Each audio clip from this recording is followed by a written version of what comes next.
આદિજાતિ વિભાગમાં degree engineering, nursing, physiotherapy સહિતની ટેકનિકલ પ્રોફેશનલ કોર્સીસની ખાનગી કોલેજોમાં ફ્રી શિપ કાર્ડ બંધ કરવામાં આવેલ છે. તે તાત્કાલિક ધોરણે ચાલુ કરવામાં આવે તેવી માંગ સાથે વિદ્યાર્થીઓ સાથે મળીને દક્ષિણ ગુજરાત સમસ્ત આદિવાસી સમાજ દ્વારા મુખ્યમંત્રીને સંબોધતું આવેદનપત્ર તાપી જિલ્લા કલેક્ટરને પાઠવવામાં આવ્યું હતું. આદિજાતિ વિભાગમાંથી દર વર્ષે degree engineering, diploma engineering, nursing, physiotherapy સહિતના ટેકનિકલ પ્રોફેશનલ કોર્સીસની ખાનગી કોલેજોમાં ચાલુ વર્ષે મેનેજમેન્ટ કોટામાં પ્રવેશ મેળવનાર આદિજાતિ એટલે કે એસટી કેટેગરીમાં હજારો વિદ્યાર્થીઓનું ભવિષ્ય જોખમમાં મુકાયું છે. સરકારે આ વર્ષથી મેનેજમેન્ટ કોટામાં પ્રવેશ મેળવનારા વિદ્યાર્થીઓને શિષ્યવૃત્તિ નહીં આપવાનો ઠરાવ કર્યો છે, પરંતુ આ ઠરાવ કેન્દ્રીય પ્રવેશ પ્રક્રિયા પૂરી થયા બાદ ઓક્ટોબરમાં કરવામાં આવ્યો હતો, જેને પગલે કોલેજો તથા વિદ્યાર્થીઓ દ્વારા ઉગ્ર વિરોધ કરાયો હતો અને ઉગ્ર આંદોલન કરવા છતાં પણ સરકારે બીજું સત્ર શરૂ થવા છતાં હજુ સુધી આ મુદ્દે કોઈ સ્પષ્ટતા કરી નથી કે કોઈ ઠરાવ કર્યો નથી. આ સંદર્ભ વધુમાં જો નિર્ણય ટૂંક સમયમાં ન લેવાય તો આદિવાસી સમાજના વિદ્યાર્થીઓનું ભવિષ્ય જોખમમાં મુકાય તેમ છે. ત્યારે આ મામલે તાપી જિલ્લાના વિદ્યાર્થીઓએ આદિવાસી સમાજના આગેવાનો સાથે મળીને વિરોધ નોંધાવ્યો હતો તેમજ રેલી કાઢીને ચક્કાજામ જેવી સ્થિતિનું નિર્માણ કર્યું હતું. ત્યારે આ સમગ્ર મામલે આદિવાસી સમાજના આગેવાનો તથા વિદ્યાર્થીઓએ શું કહ્યું તે જુઓ.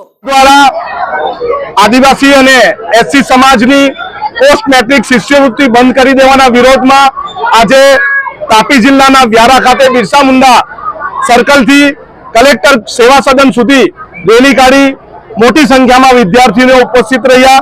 એક જ માંગણી અમે કરી છે કે 2010 થી જે વેકન્ટ કોટાની શિષ્યવૃત્તિ જે મળતી હતી આદિવાસી અને એસસી સમાજના વિદ્યાર્થીઓને ચાલુ કરવામાં આવે. અહીંના આદિવાસી સમાજના આગેવાન યુસુફભાઈ, ઉનાજીભાઈ તેમજ જીમી ગામિત તેમજ અન્ય યુવા સાથી મિત્રોની સાથે મોટી સંખ્યામાં વિદ્યાર્થીઓની આ માંગ છે.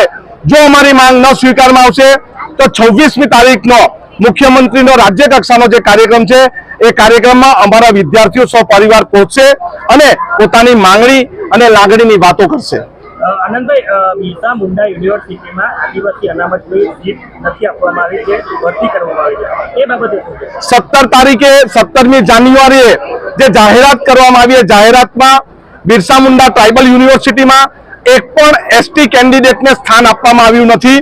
અમે એનો પણ વિરોધ કરીએ છીએ, પરંતુ સરકાર ધીમે ધીમે આદિવાસીનું પત્તું દરેક વસ્તુમાંથી કાઢી નાખવા માંગે છે અને આદિવાસી સમાજને અંધાર યુગમાં મોકલી દેવા માંગે છે એવું લાગે છે. વિદ્યાર્થીઓને જે કષ્ટ થાય છે, શિષ્યવૃત્તિના કારણે ભણી રહ્યા છે, એની શિષ્યવૃત્તિ કાપીને એને ફરી પાછા અભણ, અશિક્ષિત અને વ્યવસાય વગરના રાખવા માંગે છે. વસાવા શીતલ ને અમે આદિવાસી દીકરીઓ છે ને અમને અમારા હક માટે અમે લડવા આવ્યા છે. તો અમને સ્કોલરશીપ મળવી જોઈએ, અમારો અધિકાર છે, તો અમને હક પ્રમાણે અમને બધું મળવું જોઈએ. અમારા હકની સ્કોલરશીપ અમને મળવી જોઈએ. સરકાર કહે છે દીકરીઓને ભણાવો, તો પછી સ્કોલરશીપ ની આપશે, દીકરીઓ કેવી રીતે ભણશે? આદિવાસી છોકરાઓને ભણાવો એવું કે પછી આગળ જઈને અમારું ભવિષ્યનું શું થશે? શું માંગ છે તમારી? અમારી એટલી જ માંગ છે કે અમને સ્કોલરશીપ મળવી જોઈએ. અમારો હક છે તો અમને સ્કોલરશીપ મળવા જોઈએ. અમારા ભવિષ્યનું વિચારીને સરકાર અમને આપવું જોઈએ સ્કોલરશીપ. બસ આટલું જ કહેવાનું છે મારે. સરકાર દ્વારા ઉદ્યોગપતિઓના હજારો કરોડ રૂપિયા માફ કરી દેવામાં આવે છે અને અમારા આદિવાસી વિસ્તારના વિદ્યાર્થીઓ જ્યારે શિક્ષણ માટે આગળ વધી રહ્યા છે ત્યારે એમને પોસ્ટ મેટ્રિક શિષ્યવૃત્તિ બંધ કરી દેવામાં આવી છે. એના માટે આજે અમે હજારો વિદ્યાર્થીઓ સાથે રસ્તા પર ઉતર્યા છે અને સરકારને એક જ વાત કહેવા માંગીએ છીએ કે અમારી પોસ્ટ મેટ્રિક શિષ્યવૃત્તિ તમે ચાલુ કરો. અને આજે કલેક્ટરશ્રીને પણ કહેવાના છે કે 26મી જાન્યુઆરીએ મુખ્યમંત્રી બાજીપુરા ખાતે તાપી જિલ્લામાં આવી રહ્યા છે, ત્યારે અમે એમને પૂછવા માટે જવાના છે કે તમે અમારા ભણતર સાથે ચેડા કેમ કરી રહ્યા છો? ભવિષ્યમાં એકલવ્યનો જે રીતે અંગૂઠો કાપી લેવામાં આવ્યો હતો એવી રીતે આદિવાસી વિદ્યાર્થીઓને શિષ્યવૃત્તિ વંચિત રાખીને એમને શિક્ષણથી દૂર કરવા માંગે છે. એનો અમે સખત શબ્દોમાં વિરોધ કરીએ છીએ.